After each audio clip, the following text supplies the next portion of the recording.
Willingness comes from the courage to say, okay, let's go. I'm ready. I'm willing. I am fully participating in this experience of whatever's next.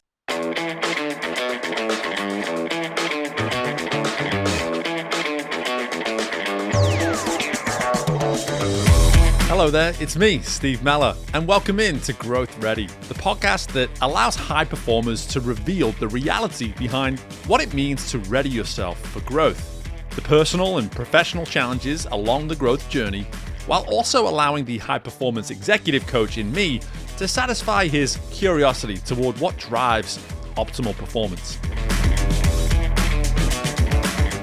On this episode, we welcome in organizational psychologist, keynote speaker, and now author Heather Hodges. And through her creative and innovative spirit, Heather has not only unleashed her own potential, but she's come to find that maybe the growth that we are truly capable of achieving might just be on the other side of being ready to use our creative muscles every day. Hey guys, as we get started here with the episode, I want to just take 1 minute of your time to make a request for you to subscribe and rate the show.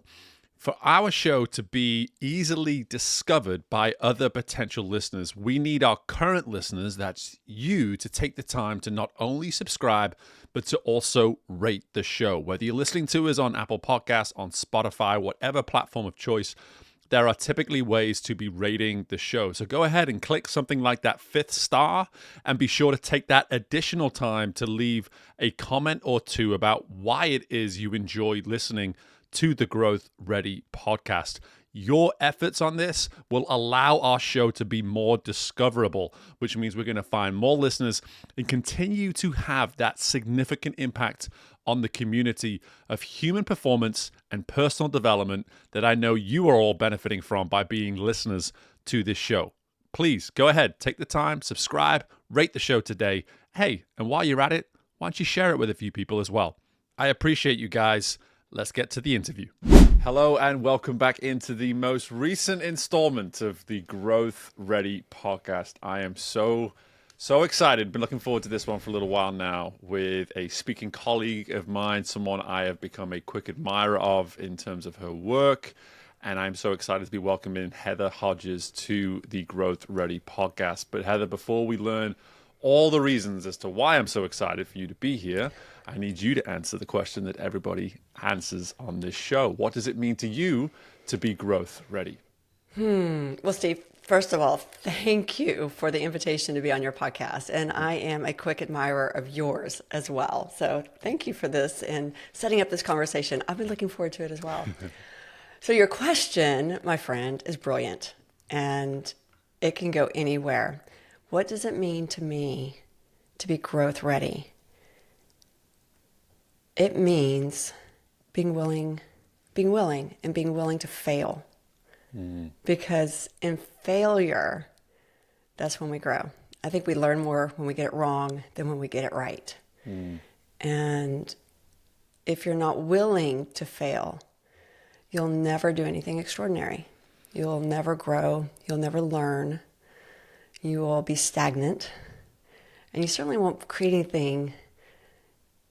You won't unleash your creativity, which is what I'm about. And I think being willing to fail is the first thing that you need in order to grow. You see, I'm already so drawn to the necessity that you just took to use that word willingness. And it wasn't just open to it. It wasn't just the idea of, you were insistent that we need to be willing. And so I want to start right there is in your world, you are an organizational psychologist by background. You're doing this work now in the world of keynotes. You're looking at through this lens of creativity in a variety of ways as well. And we're going to get to all of that stuff. But when you look at the work that you do and the work you have done, what's the difference between a willing person and, let's say, somebody who just simply hasn't established a willingness just yet? There's a sense of courage that comes along with being willing. It's a stepping forward into your potential and inviting what could come from that. And it can go either way. It can go, south in a hurry.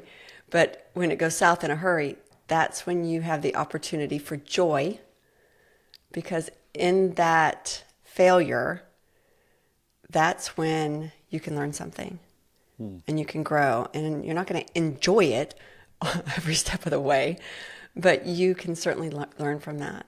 And the willingness comes from the courage to say, okay, let's go. I'm ready. I'm willing. I am fully participating in this experience of whatever's next. And dadgummit, I'm going to do it. Mm-hmm. Yeah. I've gotten to know you now a little since we met, and I know that courage has been a big part of your world in the last year or two. You've been a true practitioner of everything that you are speaking to, and I think those are always my favorite conversations on this show. We're not just speaking from what you've learned through your education, what you've learned through working with other people. We're talking about what you've learned in terms of living it. And so I'd love for you here just to maybe share with our listeners, when you think about the name of our show, Growth Ready, so much of what we talk about is always the growth. And what I love about it is like, well, from time to time, we need to lean on the ready piece. And so I want to now come back to where you were maybe in the last couple of years, when you think about some of the growth that you're clearly experiencing in life, professionally, personally, etc. What was it that gave you the courage that you were in fact ready to take on what it is you've taken on in the last few years? Oh my goodness, Steve, what a fabulous, fabulous question, because it gives me the opportunity to tell a story. And that story, 2 years ago, about this time, I was a vice president in a billion-dollar healthcare organization. I was overseeing a large team, and I was miserable. I love my team, absolutely love my team, and wanted to see them grow and support them in every way I can. I had friends in the organization. I love the mission of the organization, but I was feeling an uneasiness and a calling to something else.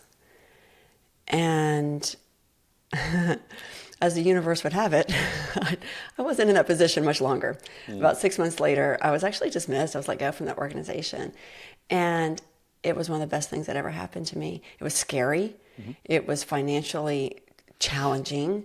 And the temptation was, okay, where can I jump back in to that to replace my income for my family? And at the time we had just had a son graduate college, still had a son in college. I was in college. I was doing another graduate degree.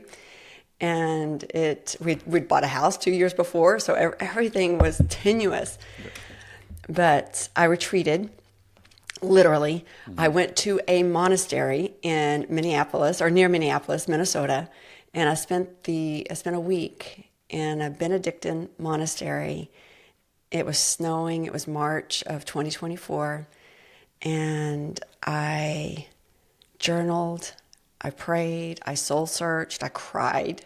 Oh my gosh, my eyes were swollen. And through that process, I went through a discernment of, you know what you need to do? You need to saddle up and chase the dream you want to go, you want to go for. And I did. Instead of getting back into another position in corporate America, I knew I had something else to give to the world. And I followed that calling and launched my company and launched my consulting and keynote speaking career on Eclipse Day. I don't know where you were. You're in Louisiana, so you might have gotten a little bit of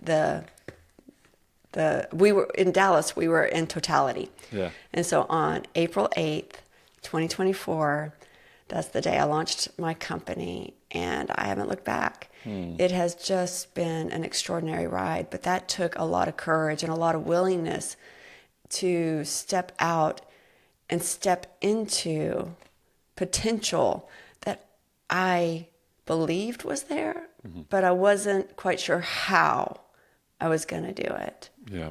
Yeah. And here we are. I love the people I get to work with, the organizations I get to consult with, the audiences I get to speak to. And it has just been a transformative, just my growth arc is, I'm like, okay, I'm buckled up because I don't know where we're going. Right. This is a lot. Right. And I'm so glad you even mentioned that at the end too. It's just like all of that work, and I'm so thankful you could tell that story and let people in terms of, you know, just the magnitude of the decisions you were making, all the different influences that were undoubtedly at play throughout that time. But for you then to say, like, even with all that work and with this excitement and this momentum that you're feeling in a variety of ways, you've got a book coming out, which we're going to talk about as well. Like, it's all happening.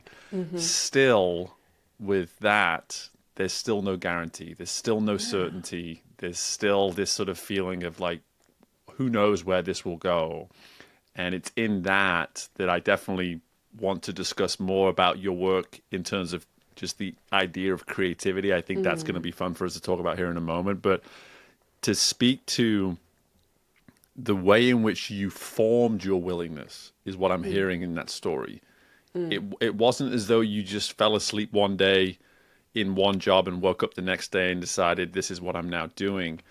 That was a great deal of work that you just explained to us through that story. That was commitments to remove yourself from your day-to-day life, from those that you are typically surrounded by at home, in work, whatever it may be, to then go away to put yourself almost in a state of solitude and say, like, okay, let's go, Heather. Like, what do you want? What do you really want? Why do you want it? And to ask these kind of questions and to sit in that and to sit in those emotions. Like, I got a little goosebumpy while you were sharing some of those, you know, moments there where you're emotional in these thoughts and you're thinking about life, because I've been there myself. And so for our listeners now to sort of really now go back to that word that you answered that initial question with around willingness.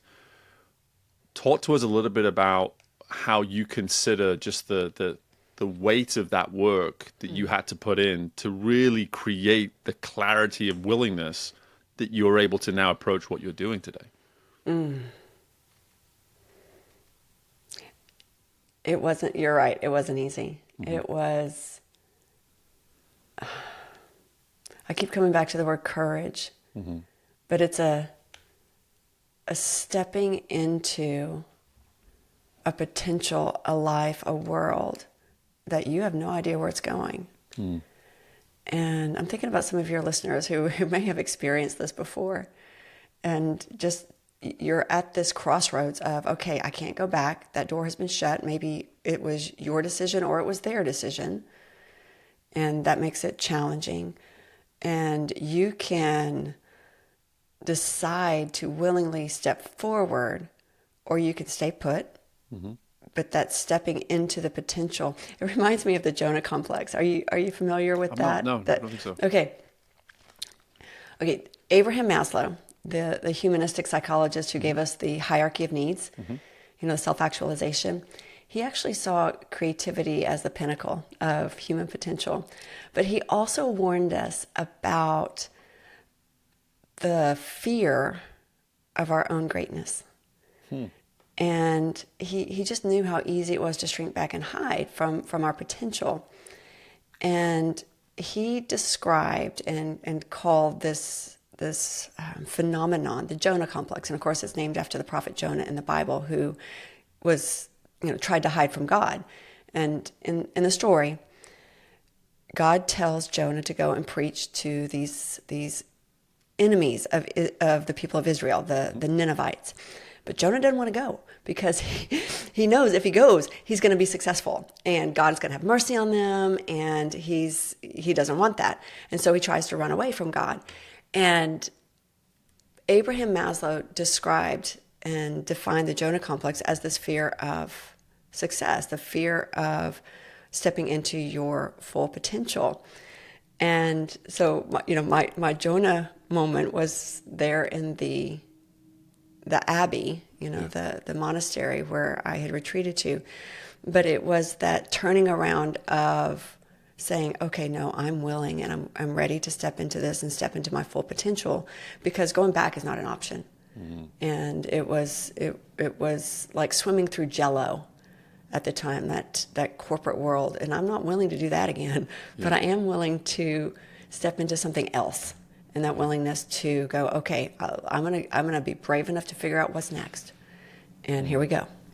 Yeah, I'm going to be doing some reading about the Jonah Complex, mainly because so much of the work I'm doing now and what I speak on too, I always lean on prospect theory and risk aversion theory, and a lot of that is, and clearly you've got some familiarity with it, but for those that don't, our minds can't separate the difference between risk and failure. Like we see risk as the same as failure. So like a simple loss, a simple disappointment, a simple rejection, whatever it is, we see that as a risk in our minds, and we would choose to stay still rather than actually experience the failure, experience the loss of whatever it is we're committed to. And I used to see it in sport all the time. Athletes who would set the bar lower so they wouldn't fail. And it's just like, hey, I had a successful year. I hit all my goals. But what if you'd really set your goals? What if you put your goals in such a position that it demanded that only the best version of yourself will do throughout the entire year?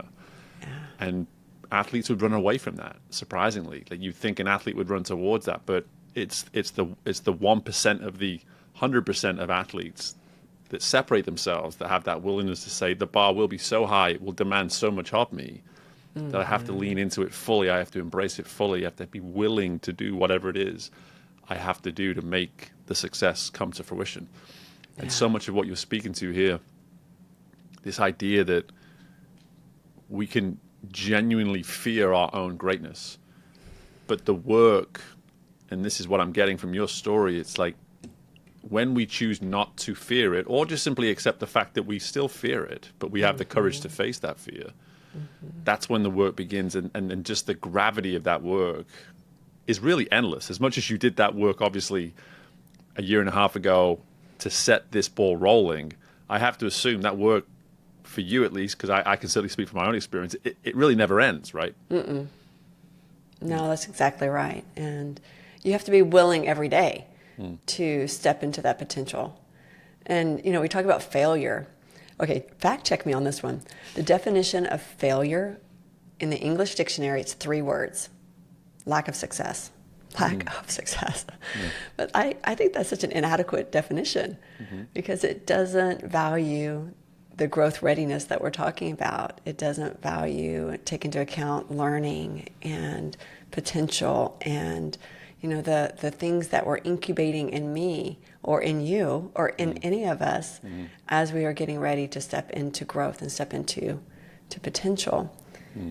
So that is, I'm thinking about how the courage and the willingness plays out almost daily with me. Certainly every time I step on stage. Yeah. So as a keynote speaker, I'm also an artist, and I paint on stage, and I speed paint on stage. And I'm not that great of an artist, but you know what I am, Steve? That's something we need to fact check later. Carry on. I'm just brave on stage. I am willing to fail on stage as an artist, because I get up there and I sling paint, and it can go anyway. But the practice that goes into it and the training that I do, like I literally go into training to paint on stage. Yeah. But it's not that I'm that great of an artist. I just have the willingness to fail so that I can do something for my audience that will ignite creativity and ignite their imagination and help them believe in their own potential. And that's what I'm about. Yeah. Yeah, it's a representation of everything you then go and speak about. That's what I love about it. That's why I think it's such a unique quality. I've met probably now hundreds of speakers in the few years that I've now committed to professional speaking myself, and there are a handful, quite honestly, that I know it's like there would be a difference by watching what they do on video versus actually going to experience it. I think you very much fall into that handful of I would want to experience what it's like to watch you do your thing in your keynote, because I think it's a distinguishable quality that I can't imagine any audience is not captivated by when you're doing it. But to now lean into the creativity piece here, what you're illustrating quite literally through illustration at the beginning of those speeches is, here's what it can look like to be creative. Not only can you captivate people, not only can it be amazing to someone who maybe can't do so much as a stick figure when left to their own devices, but it's also a representation of where creativity can go on the other side. Like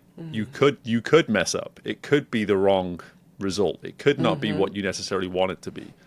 I do a lot of this work in curiosity as opposed to creativity in my work. It's like people think they're being curious by asking a single question. It's like, well, no, like, let's ask another question and let's keep going until we feel as though we're truly clear that we've exhausted the curiosity. Let's not protect ourselves from potentially discovering a greater awareness by stopping at the first answer that we get. And so with the idea of creativity now, what I love about what you do is you represent the need to try, and to try again, to keep trying, to not stop at the first effort. You know, and so I would love to now, before we go further into that, because here I am now getting all excited about creativity, I would love to get more of a backstory in terms of how did you realize that creativity was in fact this essential piece that you needed to be speaking on when it comes to this world of leadership that you're operating in?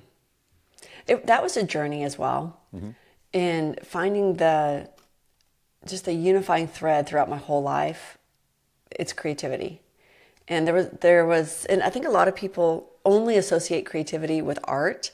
And I just happen to also be an artist, but we are all creative in some way. I mean, the definition of creativity itself is just the production of novel and useful ideas that can lead to innovation, which is the implementation of those ideas. And so when people tell me they're not I'm not creative, I'm like, oh yes, you are. I beg to differ. Like, you are absolutely creative, because you can have new and useful ideas to solve challenging problems. But I think in the West, and especially in the United States, we have only associated that word with someone who might be an artist. And by high school, we have distinguished between the creatives and the not creatives. But that is not okay. That's just simply not the truth. Because everybody has different backgrounds and unique experiences and expertise and different domains where they can absolutely be creative. And I think when I understood that, that's when I thought, that's it. I mean, that is my clarion call to the world, to unleash your creativity and whatever that form is, because we're all different. Yeah. Thank goodness. Thank goodness. Thank goodness. But I am immediately, here I am using my own word now, curious.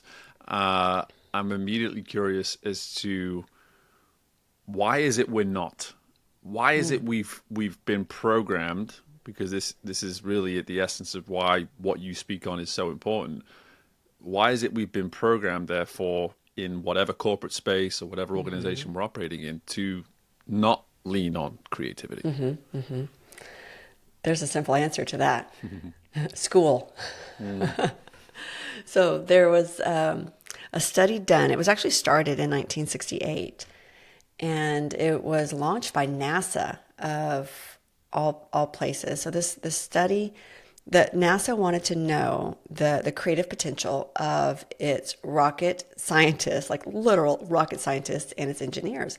And so it brought in a team of researchers to create this specialized test that would assess the creative potential of their people. It was like all new recruits. And the test was hugely successful, and it actually left the researchers with some more questions, like, where does creativity come from? And are some people born with it, or is it learned? And so what they did was they gave that test to 1,600 preschoolers who were between 3 and 5 years old. And what they found shocked them. out of those 1,600 preschoolers, what percentage do you think fell in the creative genius category? I mean, hazard a guess. The preschoolers? Yeah, 3 and 5 years old. It's got to be high. I'd have to assume it's high. 85, 90 maybe. Keep going. Yeah. Yeah, 98% fell in the creative genius category. And now keep in mind, this was not a typical, paper and pencil test that has right and wrong answers. It assessed their ability to come up with new and unique solutions to solve problems. Mm-hmm. And the researchers were as shocked as we are. And so they decided to make it into a longitudinal test. And they gave that same test to those same preschoolers or those same children, again, 5 years later when they were 10 years old. And the figure had dropped to 30%. Oh, my gosh. And when they did it again when they were 15, it had dropped to 12%. Wow. And what we're finding is, and from their research, we discovered that it's the difference between convergent and divergent thinking. Children are divergent thinkers. They come up with all kinds of different solutions to solve problems. They have, a dozen ideas by breakfast. But when we get to school, we're taught how to produce the single correct answer to get it right. We are taught and trained how to be convergent thinkers. And that's the difference between, a child's creativity and adults' creativity. We're afraid to get it wrong. We've got to get it right because it's been ingrained in us since kindergarten. Yeah. It's fascinating because here I was using my word of curiosity, but the two go very much hand in hand in terms of this same issue. Again, we're recording this at 8 a.m. on a Thursday, and my son asked 7 why questions before I'd even thought about what I was going to do with my day. It's just like that. That is true curiosity. That is endless desire to learn. And then to your point about being right, it's like now we're too scared to ask one question because we don't want to look like we don't know what's going on. Right. And the same sense of creativity. I think where my mind immediately goes, and I think about the work that I do today, is just how we've literally created walls in our minds. It's just like we want to maybe even we see the need and the reason to maybe even go into a creative space, but our minds simply don't have the muscle. They don't have the ability to sort of get there on their own without maybe a consistent reminder or some processes that come with how we get there. And I'm just curious, even as I speak this through, in the work that you're doing, how do you help people maybe just kind of get through that initial wall of lack thereof when it comes to creativity? Mm-hmm. So one of the things I do with my work, and I do this in my keynotes, everybody in the audience gets a box of crayons. So crayons, talk about more research. You're asking a researcher about all these questions. I know. I knew what I was getting into today. Okay. Yeah, you signed up for this, Steve. So there's a study that shows that the smell, it has to be Crayola crayons. It can't be Rose Art or any of the other brands. It has to be Crayola crayons. It actually increases creativity in the adult brain because it triggers emotional nostalgia back to a childlike way of thinking.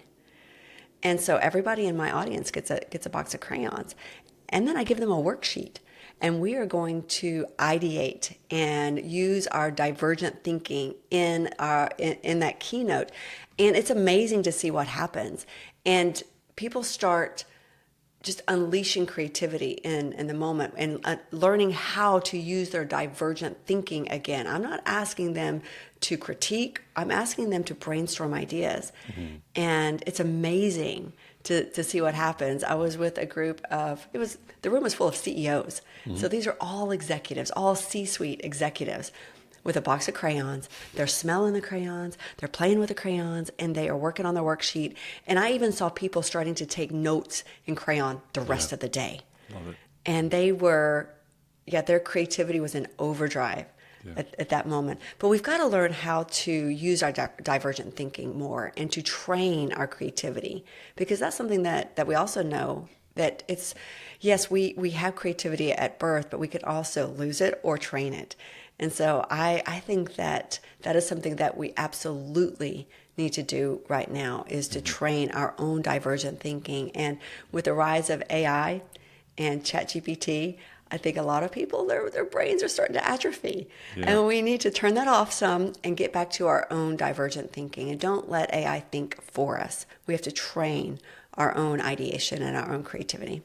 Yeah, I love this because one thing that I'm always so aware of with our listeners is that we recruit high performers to this show. That people people that are listening to this show, they've already self-qualified and identified themselves very much as a high performer. And one thing I've learned to be very common in that space is that there's not many of us sort of like-minded folks around us each and every day. So we tend to be left to our own devices at times to do a lot of the work to separate ourselves, to make ourselves the best, whatever it may be.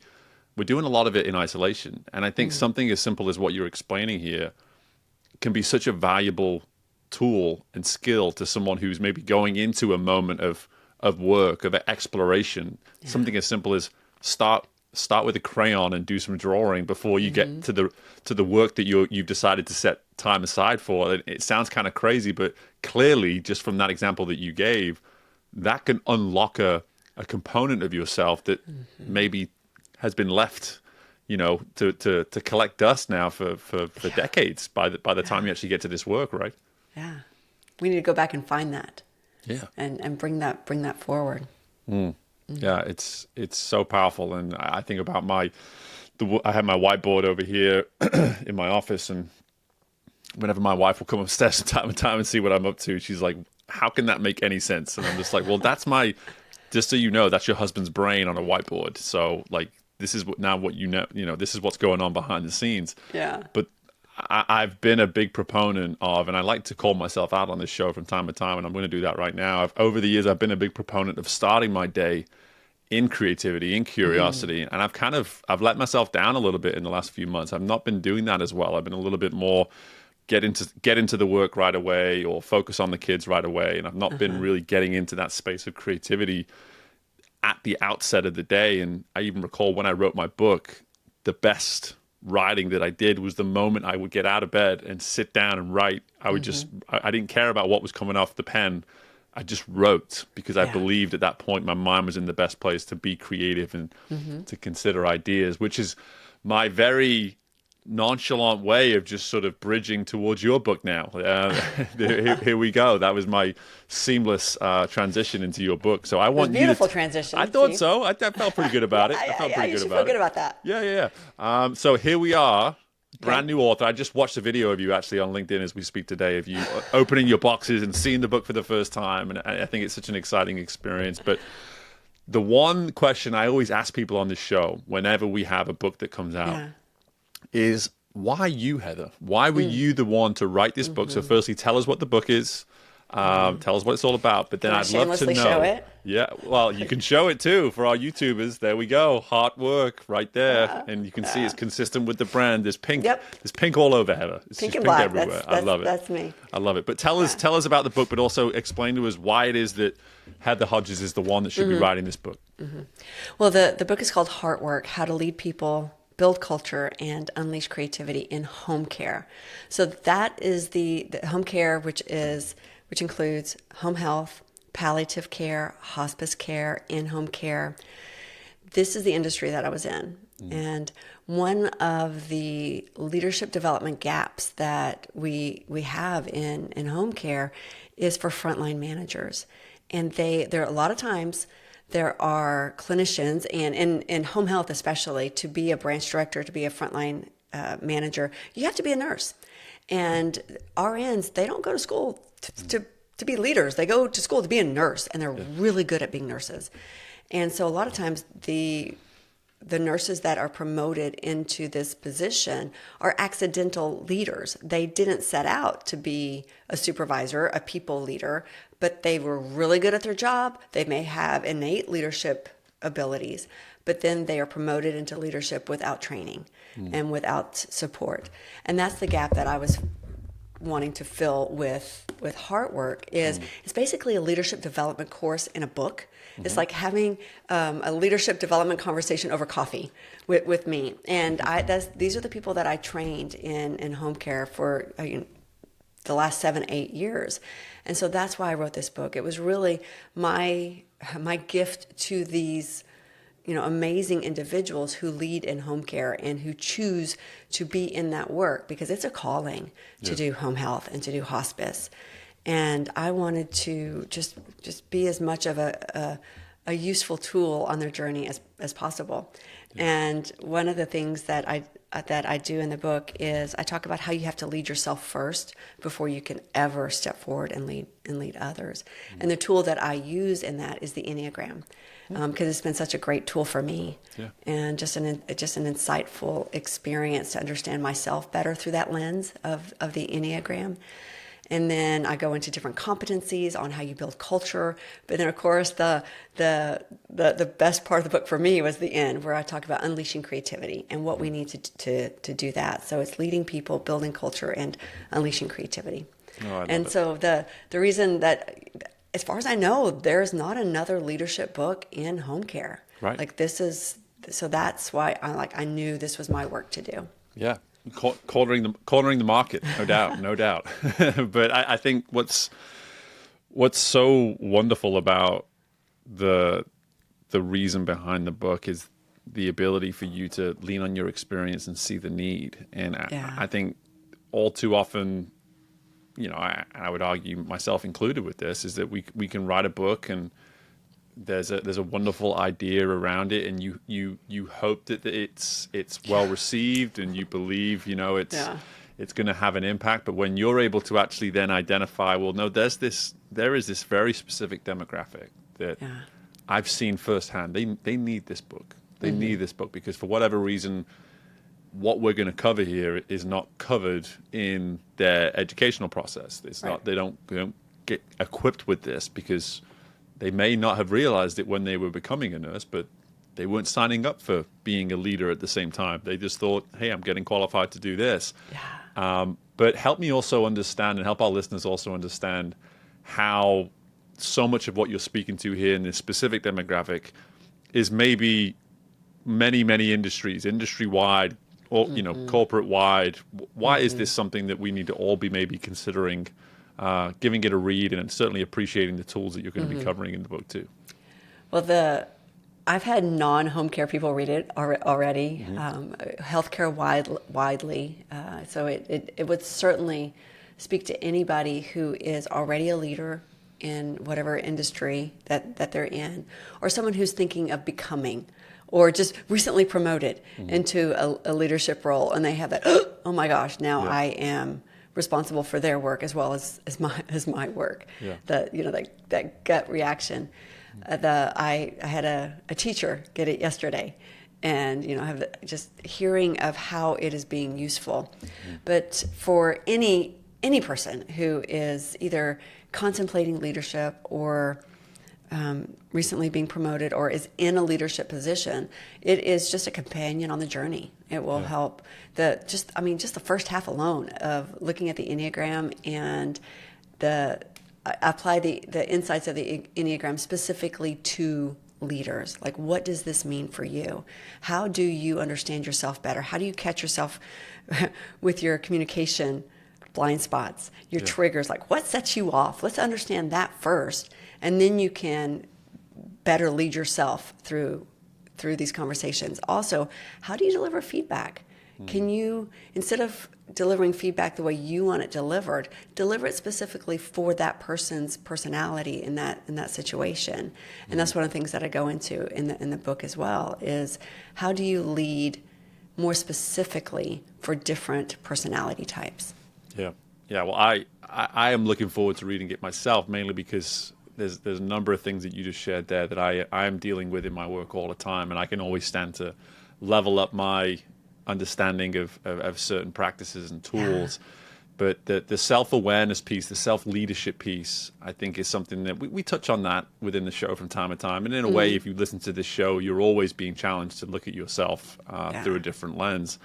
But for you personally now, as opposed to these leaders that you're potentially working with, how have you practiced greater sense of self-awareness? You can use this Enneagram, you can do some of this initial work, but when you think about maybe some more daily practices, what does that practice of self-awareness, of self-leadership look like for you on a day-to-day basis? My instinct almost in every situation, Steve, is to act. Like, what do I need to do? Yeah. And so my practice of leading myself is to slow myself down and to ask myself one question. And then it leads to another question and to another question. But the question I ask myself probably 12 times a day is, what am I missing? What am I missing? There's another angle, there's another perspective, there's more data, there's more information. What am I missing? Yeah. Because that alone will slow me down. And instead of just jumping in with both feet, it helps me just assess. And to use your word, and it's also one of my values, is curiosity. Like just being curious about the moment, the situation, the person that I'm talking to, the organization I'm working with. Like, what am I missing here? Like there's something else. There's a blind spot that I'm not aware of yet. And my intent and my leadership practice is to find my blind spots and discover that before I do take action, so it can be more strategic. Yeah. I'm such a proponent of simplicity on this podcast in terms of processes that we can use and ways that we can go about things. And something that I'm hearing in how you responded to that is for you just to have this almost one question that acts as your anchor any given day, to be able to just say, hey, what am I missing? What am I missing? And this is a question that works for me. And all that matters is it works for me. This is not a question that everybody on the show who's listening to the show doesn't have to start asking themselves the same question, but the work that you've done has helped you come to a question that serves you, that does for you what you need to be done for you. And I think that in itself is such a valuable practice. Like you've started on this path of curiosity to begin with, and it's landed you to this notion of, okay, for Heather to slow down, it starts as simple as just, what am I missing? And that gives me enough of an intentionality then in that moment to say, hey, stop, pause, think, consider, and then go before I just simply go to what is natural to me, which is just jump straight to the go. And we're not too different when it comes to that. Really? You have that same instinct? I certainly do. Yeah, I think it's certainly an entrepreneurism, right? It's certainly, certainly a creative too. Like for me, I'm very squirrel-like in that regard too. It's like I get the idea and whoosh, just straight to it. Here I go. And that's definitely gotten me in trouble at times over the years. Same.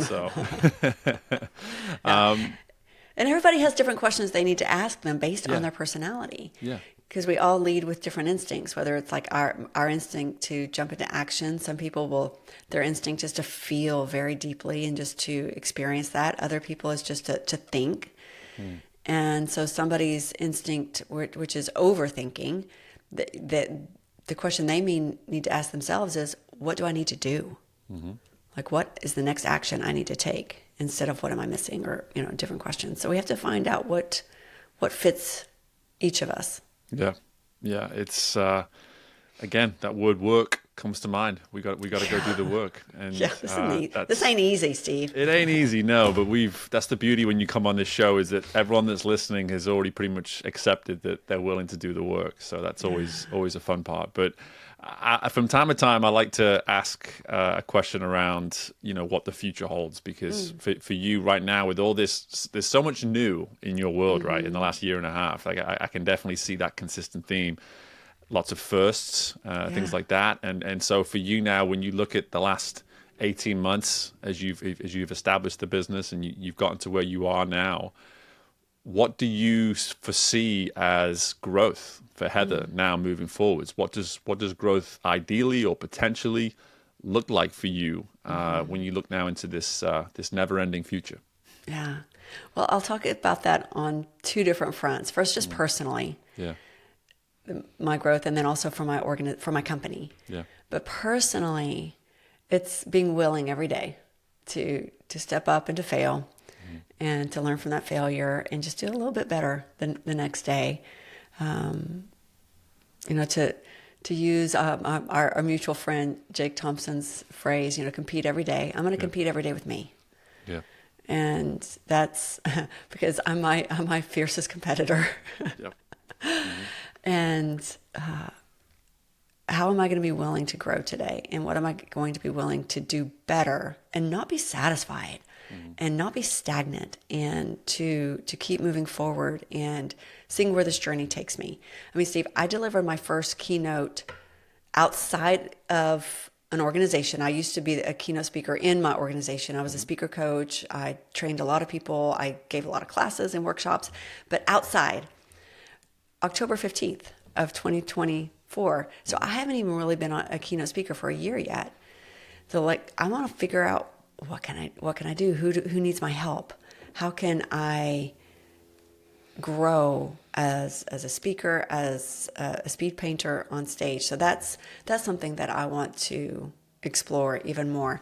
But for my company, right now it's, I'm a solopreneur. My son works with me. He is our videographer. He's my podcast producer. He also travels with me when I keynote, when it's within driving distance. He'll travel with me and help produce the show. Yeah, love that. And because there's a lot of moving parts when I show up as your keynoter, because we've got easels and we've got canvases and we've got tarps that we lay down to protect the stage, and we want to make sure everything is just a fabulous experience. We got crayons to distribute onto the table. There's a lot, but it's an experience. And so with the company, I want him to grow. I want me to grow. Eventually, bring on somebody who can help keep us organized, but just be able to expand and reach as many people as possible with this message of you are creative and stepping into your full potential. And how are you going to unleash your creativity in whatever realm that is? And usually I'm speaking to leaders. And so how do you use your creativity to unleash the creativity of those whom you lead?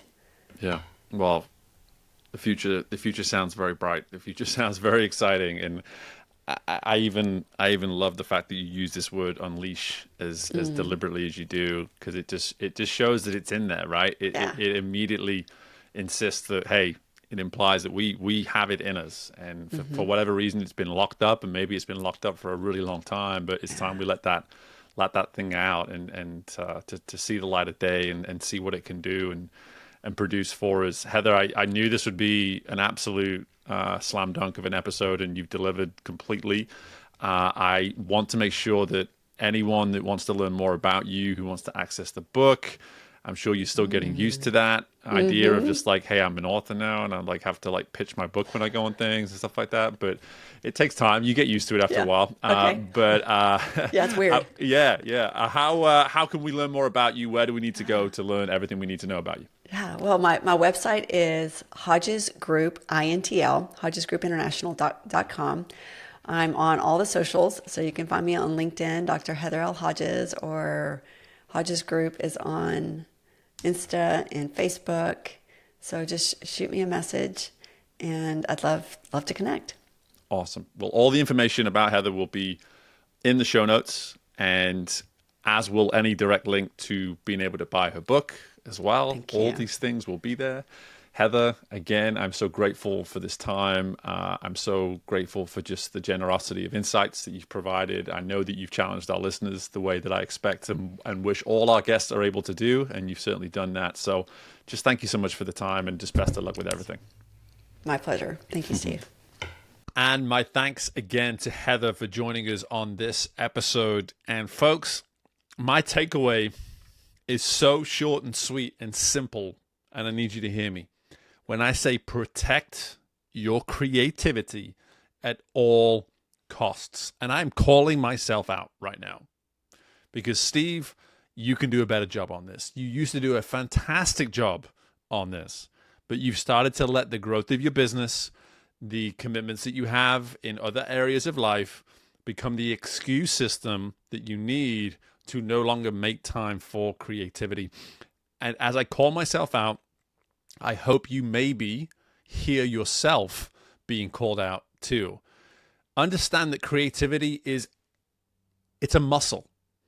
No different than those of you that go to the gym, that make time to work out. If you don't make time to work out, if you don't protect that time in your day, if you don't have a set schedule around when you go to the gym and why you go and things like that, it doesn't get done. Days go by, days turn into weeks. Weeks go by, weeks turn into months.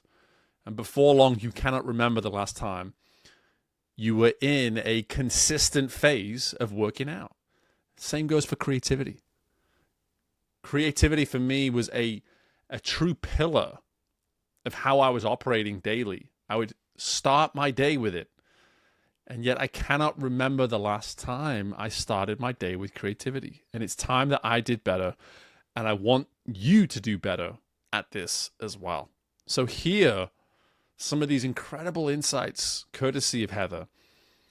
And also here, the need to make changes, to take action in your day if you're not making time to work your creative muscle. If you're already doing it, bravo. Love that for you. And I have no doubt you are reaping the benefits daily. But for those of you that aren't, now is that time. Make the time. Be more creative in your day. Use that muscle more consistently and just wait and see the benefits that will come from that. You'll truly surprise yourself. And I'm excited to get that going again in my life too. I'm making that commitment to all of you right here on this episode that I am going to start being more creative in how I operate daily, and I look forward to knowing that you will be doing the same. But for now, I appreciate your time. I hope that you've enjoyed the episode as much as I did. If you did, make sure to subscribe to the show, share the episode with other people that you know could benefit from this awesome insight courtesy of Heather. And don't be afraid to leave a review as well. Those reviews go a heck of a long way to helping our show be more accessible to others. In the meantime, best of luck with anything and everything you've got going on in your world, and I look forward to doing this again with you very soon. Bye for now.